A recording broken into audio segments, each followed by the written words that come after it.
एक अत्यंत महत्वाचा विषय मला समोर आणायचा आहे। सार्वजनिक आरोग्य विभागाची जाहिरात 27/2 ला प्रसिद्ध झालेली आहे।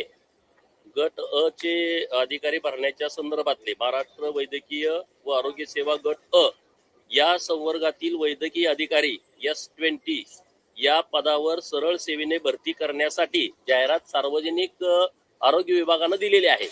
एकूण 1440 पद आहेत आणि यामध्ये इतकी मोठी प्रचंड तफावत आहे। सार्वजनिक आरोग्य विभागाला माझं सांगणं हेच आहे की 1440 पैकी तुम्ही अनुसूचित जातीला 13% जागा 71 दाखवलेल्या आहेत। अनुसूचित जमाती एसटी ला 15 जागा दाखवलेत 7% आरक्षण असताना। विमुक्त जाती अ 0, भटक्या जमाती ब 0, भटक्या जमाती क 0, भटक्या जमाती ड 0,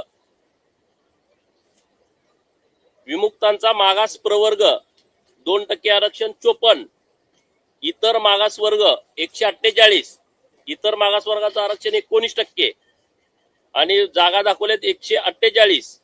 SCBC 10% जागा 144 बरोबर दाखवलेत। EWH च्या 10% 144 बरोबर दाखवल्या। पुला 28% जागा दाखवले। जागा किती 864 म्हणजे 60% जागा दाखवलेत। हा नालायकपणा कुणी केलाय हा तात्काळ शोधावा।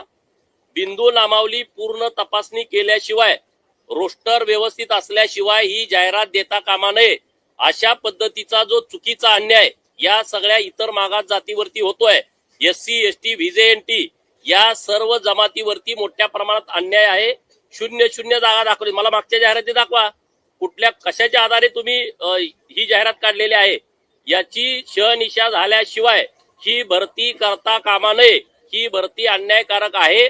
सार्वजनिक बांधकाम सार्वजनिक आरोग्य विभागाचे मंत्री महोदय यांना मी आज दुपारी या विषयाचं सविस्तर पत्र देणार आहे। परंतु हा रोस्टर घोटाळा सर्व विभागात सुरू आहे। बिंदू नामावली व्यवस्थितपणे तपासणी बिंदू नामावली प्रमाणे रोस्टर तपासणी होत नाही। मी सातत्यानं शिक्षण विभागात बोलतोय, सातत्यानं वेगवेगळ्या विभागामध्ये बोलतोय, ग्राम विकास विभागामध्ये बोलतोय, या विभागामध्ये तर हे रोस्टर व्यवस्थित तपासूनच काही लोक बसलेले तिथं हे चुकीच्या पद्धतीनं एवढा मोठा अन्याय 0 जागा कशा काय असू शकतात। 1440 पैकी 3% जागा म्हणलं तरी ह्या जागा तुम्ही दाखवल्या पाहिजे होत्या आणि खुल्या प्रवर्गामध्ये 864 जागा आल्या कशा?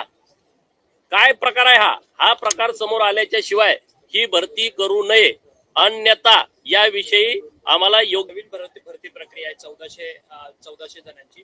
या अगोदर सुद्धा डिपार्टमेंट वाईज अर्थात राज्य शासनामध्ये अनेक डिपार्टमेंट आहेत, त्यामध्ये बिंदू नामावली जी आहे ती राबवलीच जात नाही, त्यामुळे पदोन्नती देखील रखडली काय आहे याबद्दल हे डिपार्टमेंट सिरियसच नाहीत। अनेक वेळा सांगितलं बाबांनो हे तुम्ही रोस्टर व्यवस्थितपणे तपासून घ्या। अन्याय करण्याला पण एक परिसीमा असते ना, किती अन्याय करायचा। म्हणजे तुम्ही एखाद्याच्या अधिकारावरती गदा आणू शकत नाही ना। पण सातत्यानं या विषयावरती मी तरी शिक्षकांच्या बाबतीमध्ये सभागृहामध्ये विधान परिषदेचा सदस्य असल्यापासून 3 वेळा लक्षवेधी आणलेले आहे। विषय पण समजत नाही काय लोकांना। विषय तर तुम्ही नीट समजून घेतला पाहिजे ना, हा काय विषय आहे। या 1440 जागापैकी तुम्ही कशा पद्धतीने, मला मागच्या सगळ्या जाहिराती दाखवाव्यात त्यांनी, मागच्या कुठल्या जाहिरातीचा आधार घेतला आणि त्यानुसार ही जाहिरात काढलेली आहे त्याची सर्व माहिती आम्हाला द्या। मी सभागृहात पण हा विषय घेतो, माननीय मंत्री महोदयांना पण अशा पद्धतीचं पत्र मी देणार आहे। परंतु ही बाब अत्यंत गंभीर आहे, अन्यायकारक आहे। SC ST VJNT OBC minor OBC वरती अन्याय करणारी ही बाब आहे। परंतु यापूर्वी देखील तुम्ही ज्यावेळेस बिंदू नामावलीचा मुद्दा काढलेला त्यावेळेस तुम्ही आणि सदाभाऊ खोत हे राज्याचे मुख्य सचिवांना भेटणार होतात आणि त्यांना या सगळ्या भेटलो, बैठका केल्या, सातत्यानं बैठका सुरू आहेत। एक उदाहरण सांगतो, सोलापूरचा रोस्टर तपासला, सोलापूरचा रोस्टर 3 वेळा तपासला। एकदा जागा शिक्षकाच्या अतिरिक्त दाखवल्या, दुसऱ्यांदा तपासला आम्ही तक्रार दिल्यावर कमी दाखवल्या, तिसऱ्यांदा तपासला। कसं काय होऊ शकतं? रोस्टर मध्ये अशा पद्धतीची चूक कशी काय होऊ शकते? ही गंभीर चूक आहे, परंतु यामध्ये कुणी सिरियस घेत नाही। आणि म्हणून आज माझी आपल्या माध्यमातून सरकारकडे विनंती आहे की ही बाब अतिशय सिरियस घ्यावी। माननीय मुख्यमंत्री महोदयांना पण मी या विषयावर पद्धतीने काम करतात ना, म्हणून तर हे असले सगळे काशी झालेले आहे। त्याचं कारण काय आहे? अरे काय तुमच्या बापांनी दिलेत काय अधिकार? हे त्या पदावरती तुम्ही बसता म्हणजे तुम्ही काय कुणावरती अन्याय करू शकता का? हे जे असे अधिकार आहे त्याला ठोकून काढलं पाहिजे। याच्याला कोण आहे रोस्टर तपासणी करणारा माणूस? जर मला कळाला तर मी त्याला योग्य त्याची जागा दाखवेन. समग्र शिक्षा अभियानचे जवळपास 3,500 जे कर्मचारी कंत्राटी कर्मचारी आहेत आझाद मैदानावर गेल्या 5 दिवसापासून आंदोलन करताना पाहायला मिळतात. हिवाळी अधिवेशनात त्यांना कायम करण्याचा सरकारनं सांगितलं होतं, मात्र अद्याप त्यांचा मार्गी लागला नाही, नक्की त्यांचा मार्ग निघेल. मागच्या अधिवेशनामध्ये समग्र शिक्षा अभियानाचे जे कर्मचारी आहेत त्यांचं नागपूरला आंदोलन होतं. त्या आंदोलनाला पण मी भेट दिलेली होती. माननीय मंत्री महोदयांनी सभागृहामध्ये त्या विषयीच्या संकेत दिले होते. आता नेमकी काय माहिती आहे आज भेटून विचारतो.